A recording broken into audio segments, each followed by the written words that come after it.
Hola, buenas tardes. Sean bienvenidos todos a este espacio. El día de hoy, Alimar Vázquez, Juan Morales y mi persona, Rafael Rangel, les estaremos hablando sobre los fenómenos ondulatorios, siendo la radiología área fundamental e importante en el ejercicio médico, por lo que les invitamos a que nos acompañen en el desarrollo de este video y esperamos sea de su completo agrado. Gracias. Los primeros avances científicos que sirvieron de apoyo para el posterior descubrimiento del rayos X fueron los avances del químico William Crot, quien en 1895, mediante su experimento que denominó tubos de Crot, pudo darse cuenta cómo se generaba la proyección de rayos que denominó rayos catódicos, que no consistía más que en tubos al vacío que posteriormente se exponían a un flujo de alto voltaje y esta descarga eléctrica de un cátodo y un ánodo generaba dicha proyección. Posterior a Crot, el físico alemán Wilhelm Conrad, mientras realiza experimentos con los rayos catódicos que fueron descritos por Crot, notó que los rayos emitidos por los tubos producían una fluorescencia en una placa recubierta con material fotosensible, por lo que éste decide eliminar la luz visible cubriéndolo por un cartón para que de esta forma evitar que los rayos se reflejaran en este material de tipo fotosensible. Sorpresa para él, que no fue atenuada la fluorescencia emitida por la placa y de esta manera entonces infiere en el descubrimiento de Crot, por lo que habla o manifiesta de que estos rayos no se conoce el origen de estos rayos y los llama rayos incógnitos o rayos X, de aquí que deriva su nombre, término que aún persiste, porque desconocía qué eran exactamente, pero sabía de su existencia. Y es finalmente el 15 de enero de 1896 donde toma la primera radiografía humana de la que se tiene registro, siendo la misma la mano de su esposa, llevando esto al estrellato de la comunidad científica para el momento y valiéndole en el año 1901 ser galardonado con el Premio Nobel de Física por su descubrimiento.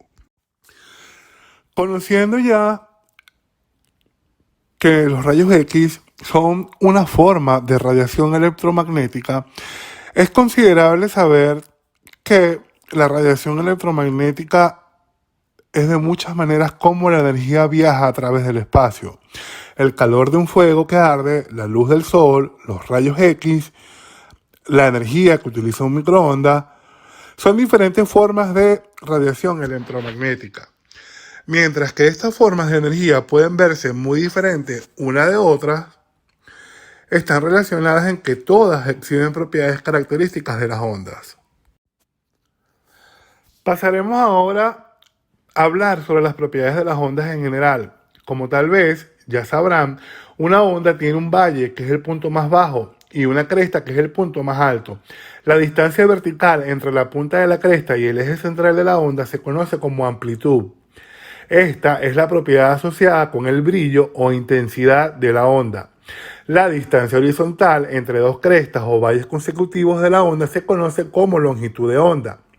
Tengamos en cuenta que algunas ondas, incluyendo las ondas electromagnéticas, también oscilan en el espacio y por lo tanto en una posición dada conforme pasa el tiempo. La cantidad de la onda, conocida como frecuencia, describe el número de longitudes de ondas completas que pasan por un punto dado del espacio en un segundo. Es decir, mientras más corta sea la longitud de onda, más alta será la frecuencia. Por último, consideraremos a la cantidad que es el periodo de una onda. El periodo es la longitud de tiempo que le toma a una longitud de onda pasar por un punto dado en el espacio. Matemáticamente, el periodo es simplemente el inverso de la frecuencia y las unidades del periodo son los segundos. Por último, y no menos importante, podemos clasificar y ordenar las ondas electromagnéticas de acuerdo a sus diferentes longitudes de ondas y frecuencia. Llamamos a esta clasificación el espectro electromagnético. La tabla siguiente muestra este espectro, que consiste en todas las clases de radiación electromagnética que existen en nuestro universo. Como podemos ver, el espectro visible, es decir, la luz que podemos ver con nuestros ojos, es tan solo una pequeña fracción de las diferentes clases de radiación que existen. A la derecha del espectro visible encontramos las clases de energía que son menores en frecuencia. Estas clases de energía incluyen los rayos infrarrojos, los microondas y las ondas de radio. Estos tipos de radiación nos rodean constantemente, no son dañinos, pues sus frecuencias son muy bajas. A la izquierda del espectro visible encontramos los rayos ultravioleta, los rayos X y los rayos gamma. Esta clase de radiación son dañinas para los organismos vivos, pues tienen frecuencias extremadamente altas y por lo tanto mucha energía. Es por esta razón que usamos bloqueador cuando nos exponemos al sol, y que para prevenir que los rayos X penetren en otras áreas del cuerpo distintas a las que requieren estudio o visualizarse, un técnico de rayos X coloca una placa de plomo sobre nosotros. Los rayos gamma son los más dañinos, pues son los más altos en frecuencia y en energía. Afortunadamente, nuestra atmósfera absorbe los rayos gamma que provienen del espacio y así nos protege de todo el daño que nos puedan causar. En la temática hablaremos en esta oportunidad de los rayos X. Ahora bien, ¿qué es rayos X? Los rayos X son un tipo de radiación electromagnética ionizante que se generan tras la excitación de electrones de una órbita interna de un átomo, con la capacidad de atravesar a cuerpos opacos. Con una longitud de onda aproximadamente de 10 nanómetros y un rango de frecuencia de 30 picohertz. Presenta las diferentes características que van desde que viajan a la velocidad de la luz, que no tienen masa ni peso y son eléctricamente neutros, son invisibles, tienen la capacidad de formar una imagen latente en emisión de la película. Viajan en ondas y tienen longitudes de onda cortas con una frecuencia alta. También podemos ver las diferentes propiedades de los rayos X, que tiene un poder de penetración que tiene la capacidad de penetrar la materia, dependiendo de la energía cinética con las que chocan los átomos o los electrones contra el ánodo. También de las diferentes propiedades tenemos atenuación. La atenuación ocurre cuando un haz de rayos X al interactuar con la materia disminuye su intensidad. Y esto se va a deber a dos procesos que son absorción y dispersión. La absorción se da por efecto fotoeléctrico. Este se presenta cuando los fotones del haz interactúan con los electrones en las órbitas de los átomos del material en la cual inciden. La dispersión ocurre cuando un porcentaje del haz es absorbido por el efecto fotoeléctrico y el resto se dispersa en una sustancia o material. Este fenómeno se denomina efecto Compton, que fue descrito en 1923 por Arthur Compton. También presentan otras propiedades como son radio opaco, radio lúcido.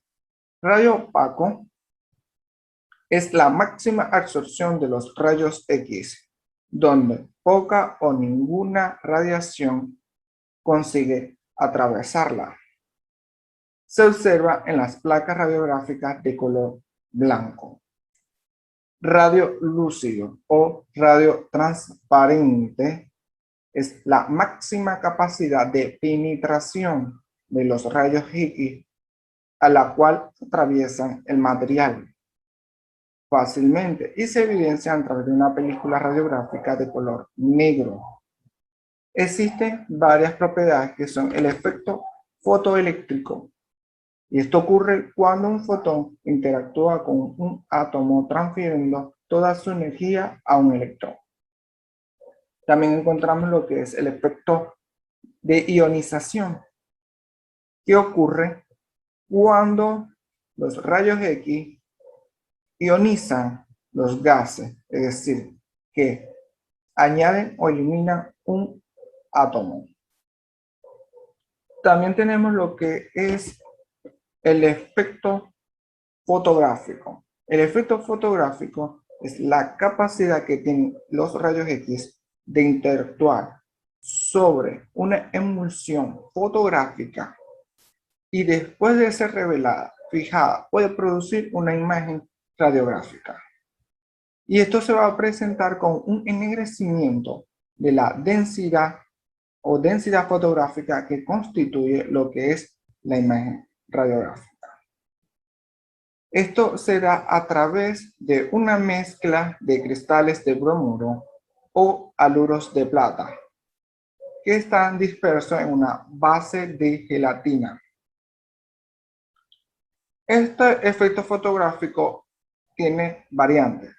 Por ejemplo, si los rayos X atraviesan totalmente el cuerpo, se pinta de color negro la película. Pero si estos rayos X pasan parcialmente, se evidencian de color gris. Pero si no pasan los rayos X, estos se van a observar de un color blanco. También tenemos lo que es el efecto luminiscente. El efecto luminiscente, esto se va a permitir cuando una determinada sustancia puede emitir luz cuando los rayos X inciden en él. También tenemos lo que es el efecto biológico. Estos efectos biológicos se pueden ser causados por procesos somáticos o genéticos que van a depender de que si estos efectos se estudian de manera positiva a nivel de la radioterapia o si se estudian los efectos perjudiciales a través de protección radiológica. Estos efectos somáticos, como ya mencioné, tienen unos efectos que se manifiestan en el individuo que ha sido sometido a exposición de rayos ionizantes y no a su descendencia, mientras que los genéticos sí van a tener manifestaciones en el individuo irradiado y en su descendencia.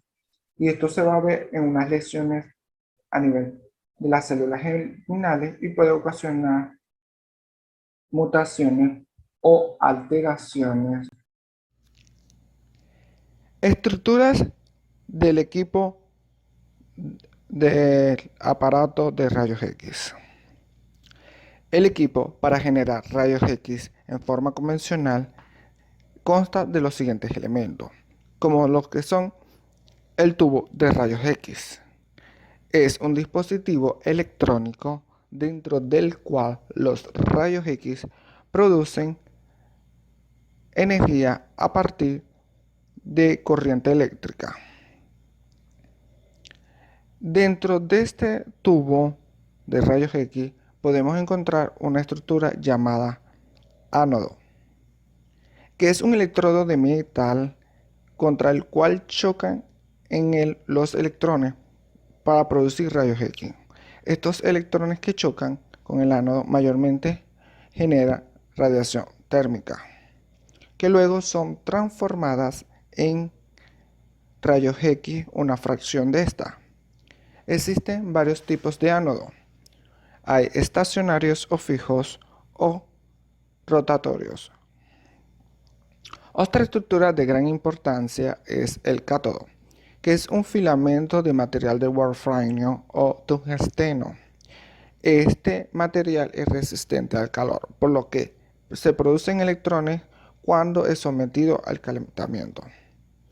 Este filamento puede ser 1 o 2 y este se calienta al hacer pasar por él mismo energía eléctrica. En esta siguiente lámina se puede observar lo que son tubos de rayos X con ánodo giratorio y tubos de rayos X con ánodo fijo. De las siguientes estructuras del equipo de rayos X podemos encontrar lo que es la carcasa, que no es más que una coraza protectora térmica hecha de plomo y que sirve para proteger de la radiación de fuga. También se pueden presentar lo que es la ventana, que es un cristal delgado de vidrio que deja pasar solamente los rayos X. El aceite, que cumple como su función de aislante eléctrico y amortiguador térmico refrigerante. También podemos encontrar lo que es una ampolla de vidrio, que es un tubo de vidrio resistente a altas temperaturas y tiene un alto vacío en su interior. Y es aquí donde se producen los rayos X. También encontramos lo que es la consola de control, que es la parte del aparato de los rayos X que permite comprobar la intensidad de la corriente y la tensión que hay en los tubos de rayos X. Aquí se mide lo que es la intensidad y la capacidad de penetración y se modifica. La sección de alta tensión o generador es el responsable de convertir el voltaje 220 o 110 que llega de la red eléctrica a kilovoltios. Este es aquí donde el filamento del tubo de rayos X puede generar un haz de rayos X y con las características deseadas a través del control de este sistema. El colimador, que es una estructura que impide el paso de la radiación que sea superior al tamaño del receptor de la imagen. Es decir, que es la salida del tubo de rayos X y permite limitar el área de intensidad.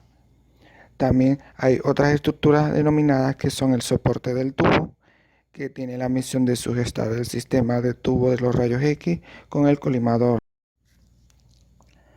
Las pantallas de refuerzo o intensificadores o luminiscentes, chasis o película radiográfica o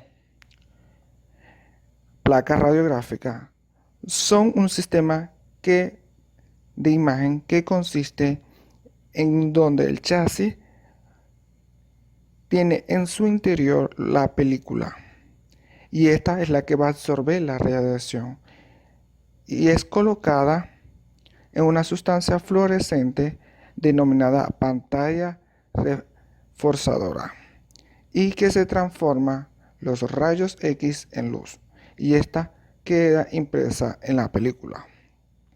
Entonces decimos que las pantallas de esfuerzo son indispensables para la película radiográfica y este conjunto denominado película pantalla.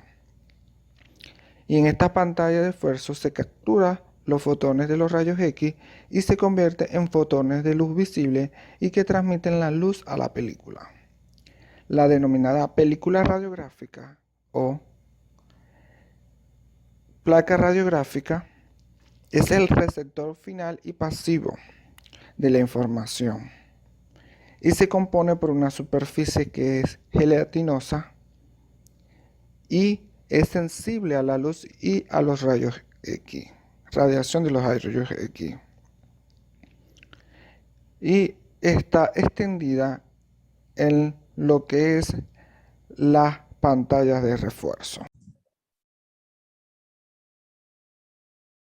Una vez que es conocida las estructuras de el generador de rayos X, se procede a conocer lo que es el funcionamiento y se da a través de este esquema. El funcionamiento de rayos X se basa en que la energía eléctrica es transformada en energía térmica y que a su vez va a producir una radiación que va a formar los haz de rayos X. Esta energía eléctrica va a estar alrededor controlada de un voltio alrededor de los 80 a los 140 kilowatts y va a ser regulada por un transformador de alta y baja voltaje. Los transformadores de alto voltaje generalmente están en el tubo de rayos X.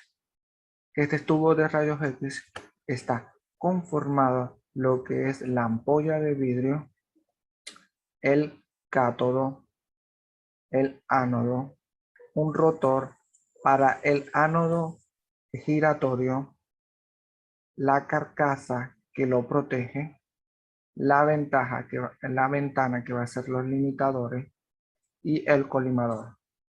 Entonces, una vez que la energía eléctrica entra en el cátodo, que tiene filamentos 1 o 2 de forma negativa, y va a transformar esta energía eléctrica en energía térmica para producir electrones.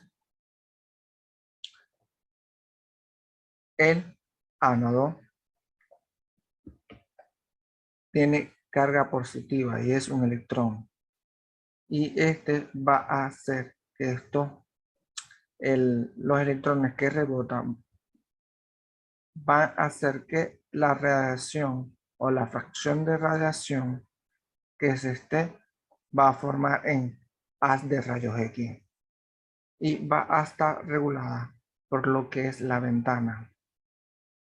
Pero es el colimador que no va a permitir lo que es la fuga de radiación. Buenas tardes, soy Alice Marbasti. ¿Qué es la densidad radiológica? Se define como una densidad radiológica a la propiedad que tienen los rayos X de atravesar de materia con diferentes absorciones dependiendo de la sustancia del estado físico en el cuerpo. Según Montan y Per en el 2003, dice que se encuentran 5 componentes de las densidades radiológicas, como el agua, el aire, el gas, la grasa y el metal. Como primero tenemos el aire. Presenta menor absorción de los rayos X. Incluyen el aire u otros gases que se encuentran dentro del organismo. Como por ejemplo en los pulmones, en el tubo digestivos, que contienen aire o producen gas. La grasa, la densidad de la grasa. Absorbe algo más radiación, originada por el tejido adiposo, la cavidad abdominal, rodeado de las vísceras, que presenta como moderadamente radiotransparente, es decir, gris. De forma similar, tiene un número intermedio. La densidad del agua posee mayor absorción en los rayos X. Proporciona, por lo tanto, tejidos blandos, los músculos, la sangre, la bilis, las vísceras y los cartílagos. La densidad de los huesos o calcio tiene una gran absorción originada por los huesos, de los dientes, las sales cálcicas. Radiológicamente se aprecia que moderadamente la radiopaca, como el blanco. La densidad metálica causada por los contrastes artificiales positivos, como el bario, el yodo y la apótesis. Se observa muy radioterapia blanca en la fluoroscopia. Se dice que se entiende como la visualización dinámica de una imagen de rayo X sobre una pantalla fluorescente. Seguidamente tenemos el principio de funcionamiento de una fluoroscopia. Se dice que utiliza una tasa de fluencia de los rayos X mucho más reducida, pero durante un tiempo mucho más largo. Por lo tanto, se produce una imagen continua permitiendo al observador ver cambios dinámicos dentro del paciente como órganos en movimiento o flujo de medios de contraste a través de los vasos sanguíneos. El fundamento de la imagen fluoroscopia está en la capacidad que tienen los rayos X de causar fluorescencia en un material tipo fósforo. Un fluoroscopio en una forma original contraria de dos componentes esenciales, es decir, el tubo de los rayos X y una pantalla fluoroscópica. El tubo y la pantalla se montan enfrentando mediante algún sistema mecánico que asegura su alineamiento. El operador mueve la pantalla fluoroscópica a lo largo del paciente y el tubo sigue en la pantalla. Los fotones de los rayos X que atraviesan al paciente interaccionan con la pantalla produciendo fotones de la luz que alcanzan al observador. De igual manera, tenemos las aplicaciones clínicas, que dentro de ellas tenemos la visualización de las estructuras del cuerpo humano, así como valorar sus funciones en el caso de la fluoroscopia. Como segunda, tenemos que permite valorar las respuestas de algunas enfermedades a la medicación utilizada para tratarla. Utilidad intraoperatoria, que permite al observar la adecuada posición de elementos extrínsecos. Confirmación o descarte de patología. Dentro de las aplicaciones clínicas tenemos la coronariografía, que se trata de un procedimiento diagnosticado que se realiza para evaluar el estado de las arterias coronarias que obstruyen con el colesterol. Los rayos X tienen como función mostrar el estado en el interior de las arterias. De igual manera tenemos la broncografía, que se dice que es un procedimiento con el objetivo de visualizar sobre la pantalla una o varias placas radiográficas, los contornos de los bronquios, los límites de todos los espacios aéreos del árbol respiratorio. Para obtener este resultado se dice que es necesario tener una sustancia constante opaca a los rayos X. El mediastina es la región central de la cavidad torácica, ubicada entre varias cavidades pleurales. Los rayos X sirven para ver algunas alteraciones mediastinales. Esofagograma. Se utiliza para buscar problemas en la parte superior del tubo digestivo, que incluye la boca, la parte de atrás de la garganta, el esófago, el estómago y la primera parte del intestino delgado. En la prueba se utiliza un tipo especial de rayo X llamado fluoroscopia. Colecistografía. Es una radiografía de vesícula biliar, un órgano ubicado en la parte superior derecha del abdomen que almacena la bilis. Se dice que esta radiografía se toma antes de que la vesícula libere bilis. Colecitoangiografía, método radiológico para examen al árbol biliar extrahepático. Transparieto-hepática es un procedimiento para tomar la radiografía de los conductos hepáticos y biliares. Se inyecta una sustancia de contrastes en el hígado o en el conducto biliar. Luego se toma la radiografía de los conductos para encontrar el punto de obstrucción. También, como por último, tenemos la colangiopancreatografía, que es un procedimiento que se combina en la endoscopia gastrointestinal de la parte superior del aparato digestivo, radiografía para tratar de problemas de los conductos biliares y pancreáticos. Como las medidas de protección y bioseguridad. Las medidas de protección. Distancia al alejarse de la fuente de radiación, puesto que su intensidad disminuye con el cuadro de la distancia. El blindaje. Poner pantalla protectora, es decir, blindaje biológico, entre la fuente radiactiva y las personas. Utilice adecuadamente la magnificación. Aumente la distancia entre el paciente y el tubo de rayo X. Vigilancia radiológica ambiental y personal. Medidas de bioseguridad. Disminución del tiempo de exposición. Cerrar todas las puertas y ventanas del ambiente antes de pensar el examen y cuidar el ingreso de personas a las salas de rayo X. Traje de bioseguridad antifluido. Jabón líquido para manos y cuerpos. Desinfectantes y limpiadores de baño. Tapabocas y respiradores. Limitar el número de trabajadores expuestos. Evitar durante el embarazo a los efectos teratogénicos en el embrión. Muchísimas gracias.